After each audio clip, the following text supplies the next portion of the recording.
Hello बच्चों, let's read the question. It says that a light bulb and a solenoid are connected in a series across AC source of voltage. Explain how the glow of light bulb will be affected when an iron rod is inserted in the solenoid.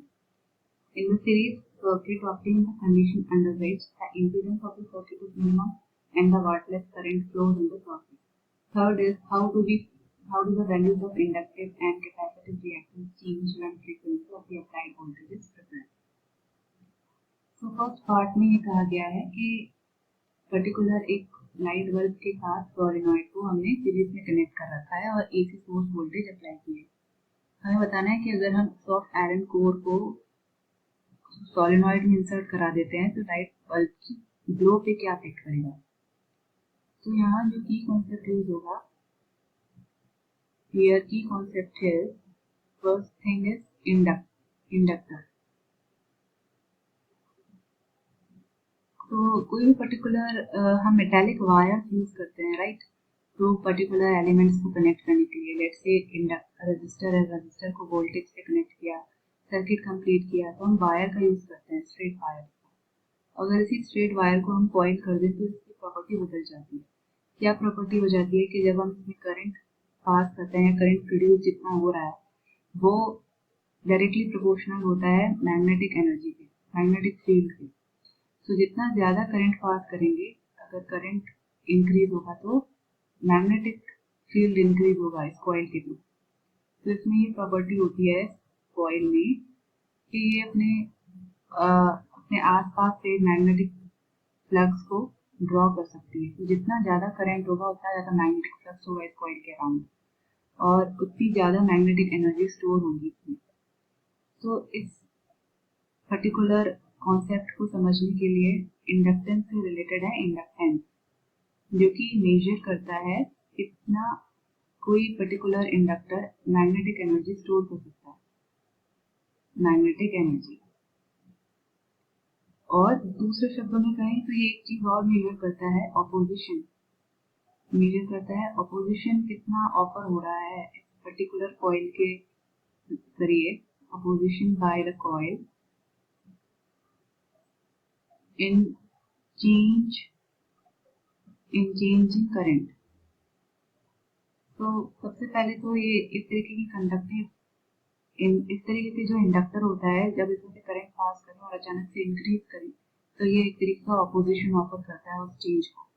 तो इसको भी हम major कर सकते हैं inductance की help से। इसका सिंबल है L।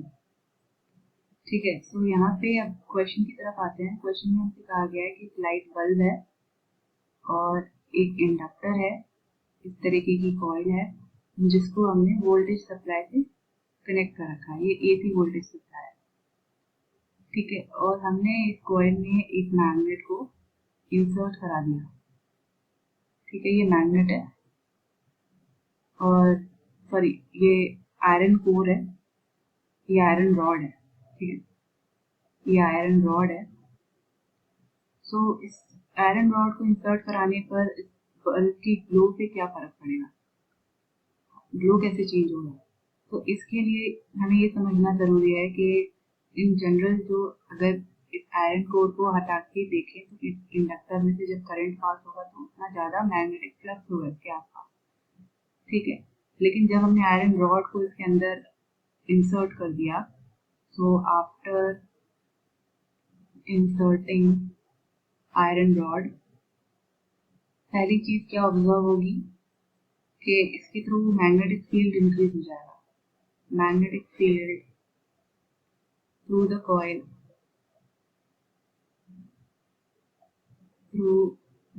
Will increase. ठीक है, मैग्नेटिक फील्ड इंक्रीज हो जाएगा और जितना ज्यादा मैग्नेटिक फील्ड होगा इस आयरन रॉड की वजह से वो कंसंट्रेटेड होगा। दूसरा part is concentrated in the centre, concentrated in the coil centre. ठीक है, तो कॉइल के सेंटर पे ही कंसंट्रेटेड होगा। तो एंड पे से जो है मैग्नेटिक फील्ड लाइन को यूनिफॉर्म एंटर और लीव करते हुए दिखेंगे। ठीक है, uniformity in magnetic field, uniformity at the end of the coil. Uniformity of what? Uniformity of magnetic field. तो इसकी वजह से क्या होगा? मैग्नेटिक फील्ड ज्यादा होने की वजह से इंडक्टेंस ज्यादा होगा। L is directly proportional to magnetic field, so this will increase inductance, increase in inductance। और इंडक्टेंस जो है वो डायरेक्टली प्रोपोर्शनल है और किसके इक्वल होता है? Omega into l is equal to x है। ये है इंडक्टिव रिएक्टेंस, इंडक्टिव रिएक्टेंस। इस तरह से समझ सकते हैं कि इंडक्टिव कॉइल का रेजिस्टेंस जो होता है उसे इंडक्टिव रिएक्टेंस से रिप्रेजेंट किया जाता है। तो अगर एल बढ़ेगा तो एक्सएल भी बढ़ेगा, ठीक है। एक्सएल विल इंक्रीज, रेजिस्टेंस बढ़ेगा एक तरीके से कॉइल का। तो अगर ज्यादा रेजिस्टेंस वाली चीज सीरीज में लगी हुई है तो उसके अक्रॉस वोल्टेज ड्रॉप ज्यादा होगा। तो ये ज्यादा से ज्यादा वोल्टेज ड्रॉप इस कॉइल पर ऑब्जर्व होगा, तो बल्ब के अक्रॉस कम वोल्टेज होगी और उसका ग्लो डिक्रीज हो जाएगा, ठीक है। This implies increase in the voltage drop across the coil। voltage drop increase हो जाएगा, as a result glow of bulb will decrease, ठीक है। तो ये है आंसर ऑफ फर्स्ट पार्ट। अब सेकंड पार्ट क्या कहता है? In the series circuit, obtain the condition under which the impedance of the circuit is minimum, and the second is wattless current flows in the circuit। तो यहाँ पे एक correction है, यहाँ LCR सर्किट आएगा, ठीक है। तो इस केस में सीरीज LCR सर्किट में जो सर्किट डायग्राम होता है उसमें इंडक्टर होता है, सीरीज में कैपेसिटर होता है और रेजिस्टेंस होता है, और ये एक वोल्टेज सोर्स से कनेक्टेड होते हैं, ठीक है। L, C and R। अब इसका जो की कॉन्सेप्ट है यहाँ पे वो है टोटल इम्पीडेंस। लेट्स से अगर हम किसी भी पर्टिकुलर डिवाइस, लेट्स से यहाँ पे रेजिस्टेंस का एग्जांपल लेते हैं, तो रेजिस्टर के केस में जो इम्पीडेंस ऑफर होता है उसे हम रेजिस्टेंस कहते हैं। इसी तरीके से इंडक्टर के केस में जो रेजिस्टेंस होता है उसे इंडक्टिव रिएक्टेंस, और कैपेसिटर के केस में इंडक्टिव कैपेसिटेंस कहते हैं। तो इन शॉर्ट अगर रेजिस्टर के साथ कोई और ऐसे एलिमेंट्स का यूज हो रहा है तो जो कंबाइंड ऑपोजिशन ऑफर किया जाएगा सर्किट में करंट के फ्लो को रोकने के लिए, वो इम्पीडेंस से शो होगा। इसका मतलब है जैसे जब किसी सर्किट में रेजिस्टर लगाओ केवल और वोल्टेज सोर्स अप्लाई कर रखा हो और करंट फ्लो कर रहा हो, तो ये रेजिस्टर एक तरीके का ऑपोजिशन देता है करंट को। इस ऑपोजिशन को हम रेजिस्टेंस कहते हैं, ठीक है। इसी तरीके से बाकी सर्किट्स में भी जब करंट कम या ज्यादा होता है या अचानक से फ्लो हो रहा होता है तो उसे भी एक तरीके का ऑपोजिशन या ड्रैग ऑफर होता है इन सर्किट्स की वजह से। ये जो कंपोनेंट्स होते हैं इनकी वजह से जो ऑपोजिशन ऑफर होता है उसे कंबाइंड वे में इम्पीडेंस से रिप्रेजेंट किया जाता है। इम्पीडेंस का सिंबल है Z, और Z is equal to root में R square plus XL minus XC का होल स्क्वायर, ठीक है।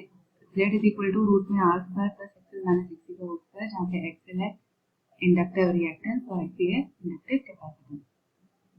तो अब कहा गया है क्वेश्चन में कि Z की वैल्यू मिनिमम हो उसकी क्या कंडीशन होगी। Z की वैल्यू मिनिमम होने के लिए XL को XC के इक्वल होना होगा। सो इस केस में omega is equal to 1 by root LC आएगा, ठीक है। XL की वैल्यू होती है ओमेगा L और XC की वैल्यू होती है 1 अपॉन ओमेगा C। अगर आप इन दोनों को इक्वेट करोगे तो ओमेगा की वैल्यू 1 बाय रूट LC आएगी।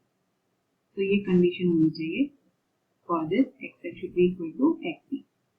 अब दूसरा केस बोला गया है फॉर क्वेश्चन में, दूसरा केस है कि for wattless current flow in the circuit, तो हमें कंडीशन बतानी है। तो इस केस में वाटलेस करंट फ्लो के लिए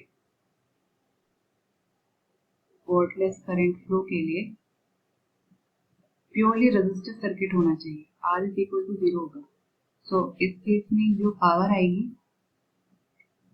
power is equal to VRMS IRMS cos phi, या जो पावर ऑब्टेन होगी वो कितनी होगी, VRMS IRMS cos phi, और phi is equal to 90 degree होगा।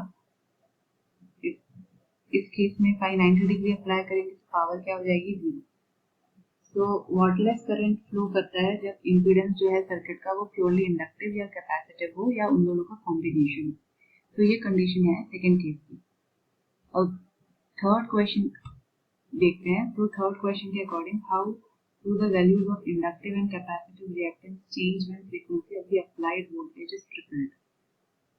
तो इस क्वेश्चन में थर्ड पार्ट में कहा गया है कि सी पार्ट, तो यहाँ पे की कॉन्सेप्ट जो यूज होगा वो है इंडक्टिव रिएक्टेंस जो कि होता है ओमेगा एल, और इंडक्टिव कैपेसिटेंस जो कि होता है 1/ओमेगा सी। सो ये पर्टिकुलर जो है ये इक्विवेलेंट होते हैं रेजिस्टेंस के, लेकिन डिवाइस चेंज हो जाने की वजह से इनका रेजिस्टेंस अलग टर्मिनोलॉजी के फॉर्म में एक्सप्रेस किया जाता है। हालांकि ये दोनों क्या क्या है, एक तरीके का ऑपोजिशन जो करंट फेस करता है जब इस डिवाइस से पास होता है। लेट्स से इंडक्टर है, इंडक्टर से जब करंट पास होगा तो इसको एक ऑपोजिशन मिलेगा, एक रेजिस्टेंस होगा जिसको हम XL के फॉर्म में रिप्रेजेंट करेंगे, similarly in the case of XC। ठीक है, तो अब कहा गया है अगर ओमेगा को ट्रिपल कर दिया जाए यानी 3 ओमेगा कर दिया जाए तो इन दोनों में क्या चेंजेस होंगे। तो XL जो होगा वो 3 टाइम्स हो जाएगा, XL डैश जो होगा वो 3 टाइम्स हो जाएगा ओरिजिनल XL का, और इंडक्टर के केस में,